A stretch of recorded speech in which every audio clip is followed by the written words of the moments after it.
नमस्कार दोस्तों। आज हम फिर पियाजे के सिद्धांत पर कुछ प्रश्नों की चर्चा करेंगे।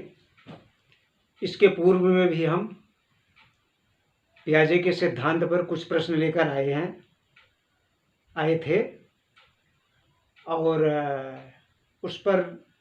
उन प्रश्नों पर विधिवत आपसे चर्चा किया। आज हम पुनः पियाजे के सिद्धांत पर आधारित श्रृंखला को आगे बढ़ाते हुए 12 प्रश्नों की श्रृंखला पुनः लेकर आपके समक्ष प्रस्तुत हैं।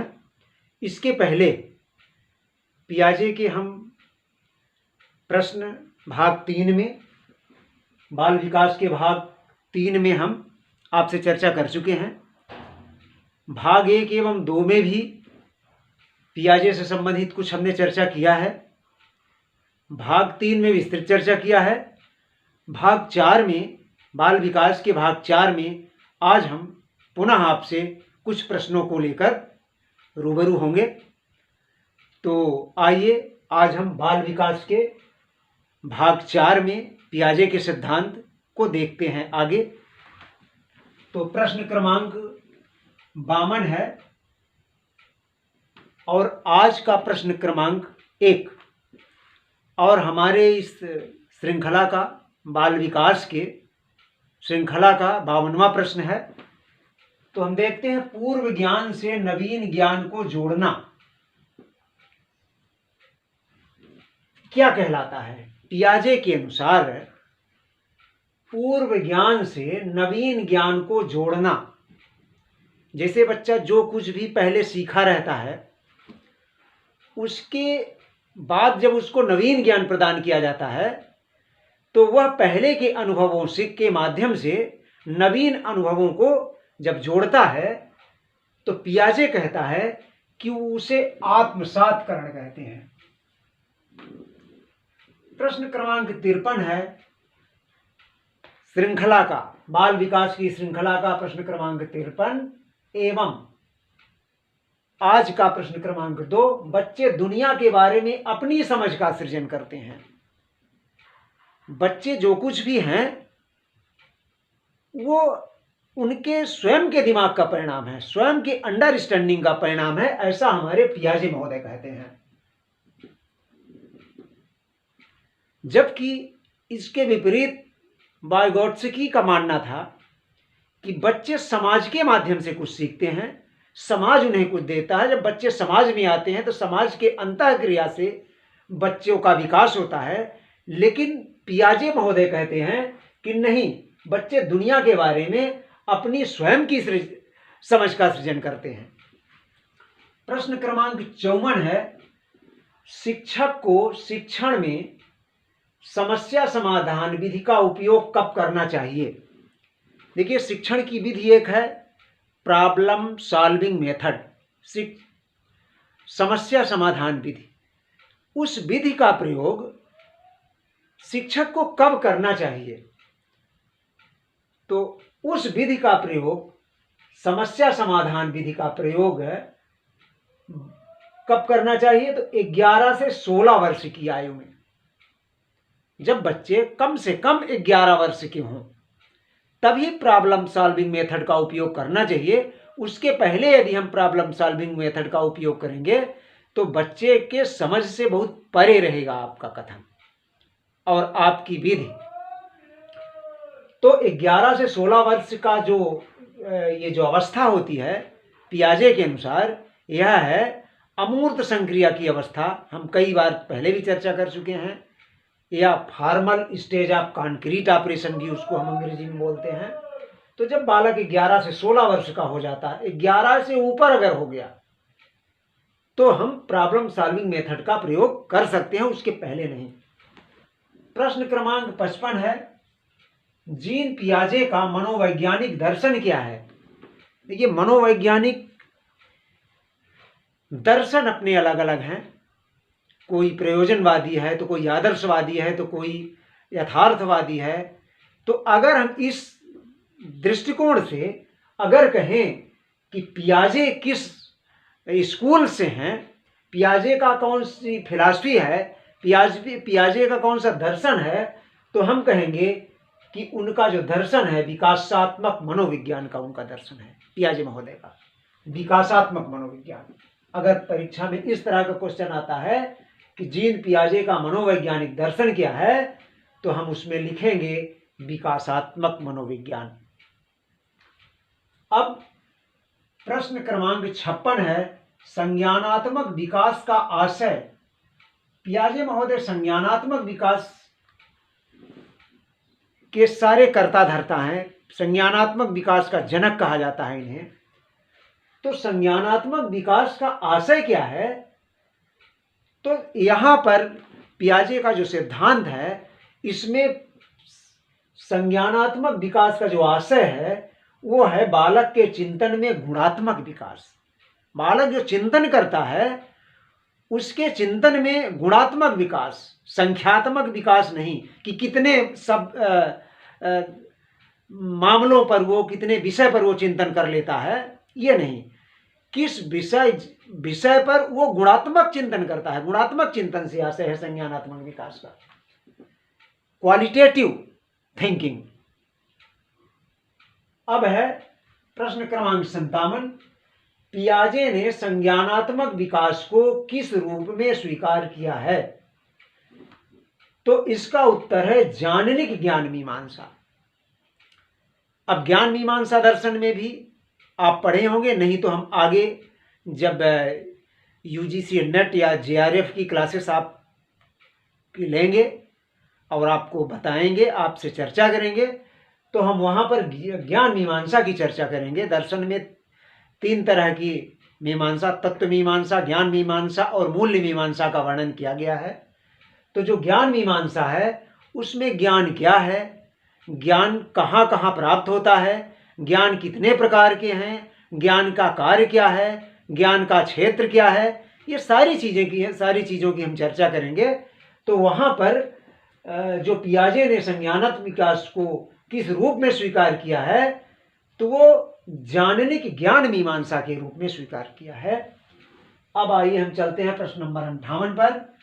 बच्चा किस अवस्था में वस्तु स्थायित्व, ये वस्तु स्थायित्व को प्रदर्शित करता है? वस्तु स्थायित्व को प्रदर्शित करता है, इसका तात्पर्य क्या है कि किसी चीज पर वह एक स्थायित्व प्रदर्शित करता है, माने उसका नॉलेज किसी भी सब्जेक्ट पर स्थायी होता है, वो भ्रमित नहीं होता। जैसे बच्चा जब तक शैशवावस्था में होता है, 6 साल तक, 7 साल तक होता है, तो वो बच्चे का ज्ञान परिवर्तित होता है। आज कोई व्यक्ति किसी विषय वस्तु पर जो चर्चा किया, कल दूसरा व्यक्ति उसी विषय पर दूसरी चर्चा किया, तो बच्चा फिर से भ्रमित हुआ और वहाँ पर अस्थायी रूप से उसकी थिंकिंग हो जाती है, अस्थायी रूप से सोचने लगता है। लेकिन बच्चा जब प्राक संक्रियात्मक अवस्था में पहुंच जाता है, अर्थात बच्चा 2 से 7 साल का हो जाता है, यानी 0 से 2 तक में बच्चा इस वस्तु स्थायित्व को प्रदर्शित नहीं करता। सेंसरी मोटर स्टेज में उसका स्थायित्व नहीं होता है। ज्ञान का स्थायित्व प्री ऑपरेशनल स्टेज में प्रारंभ हो जाता है। अब हम बात करते हैं प्रश्न नंबर 59 की। प्राक संक्रियात्मक अवस्था की मुख्य संज्ञानात्मक योग्यता क्या है? प्राक संक्रियात्मक अवस्था की, प्री ऑपरेशनल स्टेज की मुख्य संज्ञानात्मक योग्यता, तो वो है लक्ष्य उद्दिष्ट व्यवहार। बच्चा इस उम्र में, यह कौन सी उम्र होती है? 2 से 7 होती है, और 2 से 7 साल में बच्चा क्या करता है? लक्ष्य उद्दिष्ट व्यवहार करता है, गोल ओरिएंटेड बिहेवियर उसका होता है, जिसको चाह लेता है कि हमको इसको पाना है, तो फिर उसी को पाना चाहता है वो। अब है प्रश्न क्रमांक 60। बच्चे में गणितीय अवधारणा का विकास प्रारंभ हो जाता है। गणितीय अवधारणा, बच्चे में गणितीय अवधारणा का विकास कब होता है? वो है मूर्त संक्रियात्मक अवस्था में। मूर्त संक्रियात्मक अवस्था, ये अवस्था होती है 7 से 11 वर्ष की अवस्था, और इस अवस्था में बच्चा हिसाब किताब करने लगता है। अगर कोई सामान खरीदने को कहो तो इतने सामान की कीमत इतना है तो इतने सामान की कीमत कितनी होगी, वह बच्चा अपने से कर लेता है। अगर ब्याज का अगर उसको सूत्र दे दिया जाए और उस सूत्र पर उसके जो वैल्यूज हैं उसको पुटअप करके उसकी वैल्यू फाइंड करने के लिए कह दिया जाए ब्याज की, तो वो बच्चा कर लेता है। तो ऐसा विकास जो होता है, मैथमेटिकल कॉन्सेप्ट जो उसके दिमाग में डेवलप होता है, तो वो प्री ऑपरेशनल स्टेज यानी ये मूर्त संक्रियात्मक अवस्था यानी 7 से 11 वर्ष की जो अवस्था होती है, concrete stage of formal operation की जो अवस्था होती है, उसमें बच्चा करने लगता है। लेकिन अगर बात करें कि वैज्ञानिक सोच कब विकसित होती है, क्यों ऐसा होता है, क्यों और कैसे की बात जब आती है, तो अमूर्त संक्रियात्मक अवस्था अर्थात formal stage of concrete operation में बच्चा वैज्ञानिक अवधारणा को सीखता है। अब है 61, किसी नियम को समझने की योग्यता का विकास। किसी नियम को बच्चा समझने लगता है। अभी हमने चर्चा किया कि अगर उसको इंटरेस्ट का सूत्र बता दिया जाए तो वह नियम वो जान जाता है कि इस नियम से ब्याज को फाइंड किया जाता है।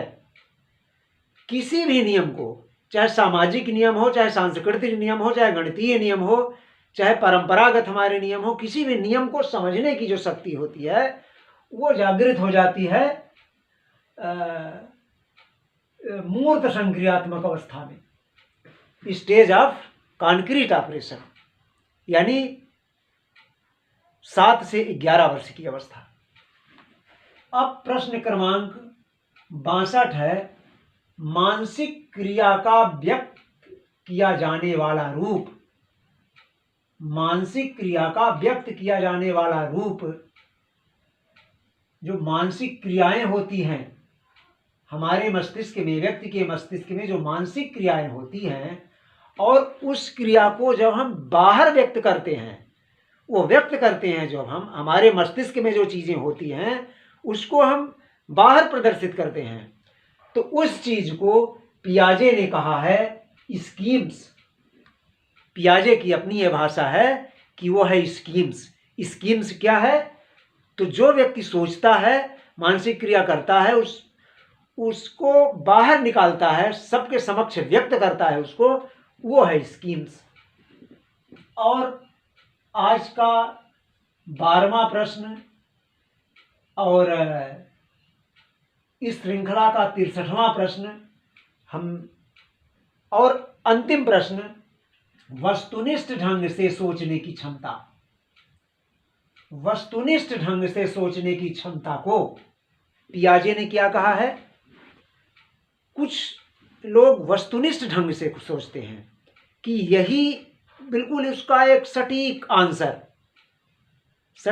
आंसर के बारे में सोचना, सटीक निर्णय के बारे में सोचना, वो वस्तुनिष्ठ सोचना है।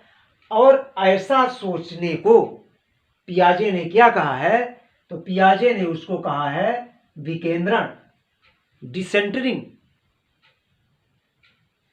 तो दोस्तों, आज हम पियाजे महोदय के इस सिद्धांत पर आधारित इतने क्वेश्चंस को आपके समक्ष प्रस्तुत किए, और आप हमारे वीडियोस को देखते रहेंगे। हमारे सारे वीडियोस हमारे चैनल पे आपको उपलब्ध मिलेंगे, तो आप अच्छे से उसे चिंतन करेंगे, और कहीं भी कोई समस्या आती है तो हमारे चैनल पर कमेंट के माध्यम से आप हमसे चर्चा कर सकते हैं। और हमारे क्वेश्चंस इतने अच्छे हैं कि सारे क्वेश्चंस परीक्षा में पूछे जाने वाले हैं, और निश्चित रूप से अगर आप पढ़ेंगे तो आपको फ़ायदा होगा। और अगर आपको हमारे ये प्रश्न, हमारी ये आपकी जो हमने आपके लिए जो व्यवस्था किया है, ये आपको अगर पसंद होगी तो आप उसे सब्सक्राइब करेंगे। और सब्सक्राइब करने से महत्वपूर्ण है कि आप इसे पढ़ेंगे अवश्य, सब्सक्राइब करना एक अलग मैटर है। हम आपसे पुनः अपील करते हैं कि आप इसको निश्चित रूप से अच्छे से पढ़ा करें। इतने में ही हम मान लेंगे कि हमारी मेहनत सार्थक हो गई। Thank you so much.